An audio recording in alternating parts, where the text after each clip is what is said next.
क्या कभी ऐसा सोचा है कि जिस आईपीओ में शेयर नहीं मिले, शायद वही आपके पोर्टफोलियो के लिए सबसे अच्छी बात हो? आज हम इसी चौंकाने वाली बात को थोड़ा समझने की कोशिश करते हैं कि कैसे आईपीओ लिस्टिंग का दिन मतलब ज्यादातर छोटे निवेशकों के लिए एक जाल होता है। बिल्कुल सही, नब्ज पकड़ी आपने। ये आईपीओ की दुनिया ये बाहर से जितनी चमकदार है ना, अंदर से उतनी ही हम कह सकते हैं जटिल है। तो आज हम यही समझेंगे कि आईपीओ में कौन दो तरह के निवेशक होते हैं और लंबी अवधि के निवेशकों के लिए क्या रणनीति हो सकती है। चलिए इसे थोड़ा खोलते हैं। आईपीओ में मोटे तौर पर दो तरह के लोग पैसा लगाते हैं, है ना?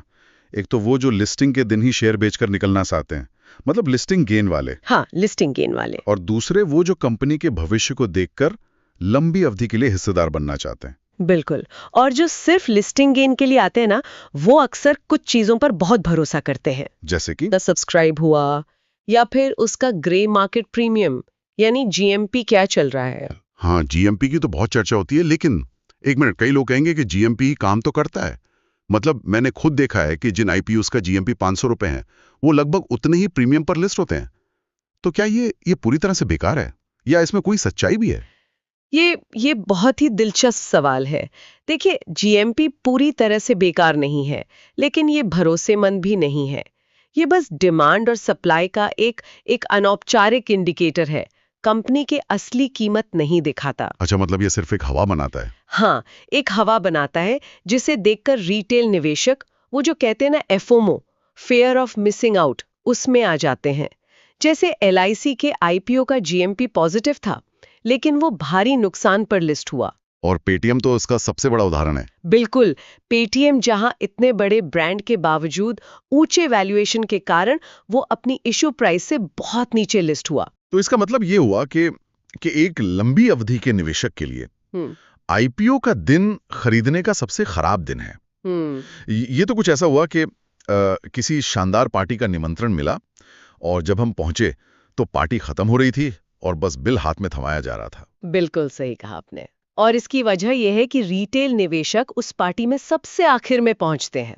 उनसे पहले देखिए, प्रमोटर और शुरुआती निवेशक वो तो कई साल पहले बहुत कम दाम पर शेयर खरीद चुके होते हैं। तो ये पूरा जो आईपीओ का मार्केटिंग बजट है, मीडिया का शोर है, वो सिर्फ एक चीज के लिए डिजाइन किया गया है, डिमांड पैदा करने के लिए। हाँ, एक मनोवैज्ञानिक जाल, ताकि आप सबसे ऊंची कीमत पर खरीदें और वो पुराने निवेशक अपना 10-20 गुना मुनाफा लेकर निकल जाएं। तो फिर इस जाल से बचने के लिए एक समझदार निवेशक को क्या करना चाहिए? रणनीति बहुत सीधी है। एक निवेशक नहीं, एक जासूस की तरह सोचना होगा। आईपीओ के समय आप सिर्फ सुराग इकट्ठा करते हैं, अपनी चाल नहीं चलते हैं। हाँ। तो पहला कदम है धैर्य। आईपीओ के समय कंपनी को सिर्फ समझें, उसके डॉक्यूमेंट्स पढ़ें, मतलब डीआरएचपी। डीआरएचपी यानी वो दस्तावेज जो कंपनी का कह सकते हैं पूरा कच्चा चिट्ठा होता है। इसमें सब लिखा होता है कि कंपनी पैसा क्यों जुटा रही है, उसके बिजनेस में क्या जोखिम है। एकदम सही। तो आप सुराग इकट्ठा करते हैं पर पैसा लगाने की जल्दी नहीं करते हैं। फिर दूसरा कदम है लिस्टिंग के बाद कुछ तिमाहियों तक कंपनी के नतीजों पर नजर रखना। ये देखने के लिए कि मैनेजमेंट अपने वादे पूरे कर भी रहा है या नहीं। बिल्कुल। और इंतजार करना शायद इसलिए भी जरूरी है क्योंकि लिस्टिंग के बाद वो एक और पड़ाव आता है ना, एंकर निवेशकों का लॉक इन पीरियड खत्म होना।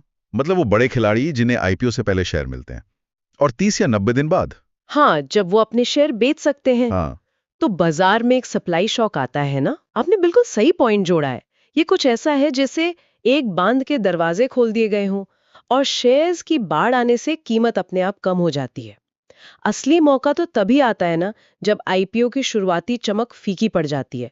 जोमैटो और नाइका इसके बेहतरीन उदाहरण है।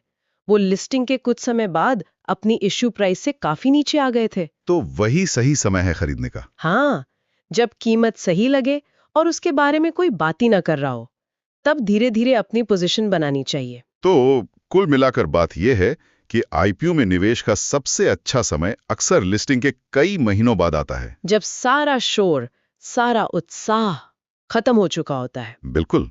जब एक अच्छी कंपनी का शेयर बाजार में बोरिंग हो जाए, मीडिया की सुर्खियों से गायब हो जाए, लंबी अवधि के निवेशकों के लिए वही खरीदने का सुनहरा मौका होता है। तो अगली बार जब किसी आईपीओ की धूम मचे, तो एक सवाल जरूर सोचना चाहिए कि क्या भीड़ के साथ उत्साह में बहना है या एक शांत शिकारी की तरह सही कीमत और सही मौके का इंतजार करना है?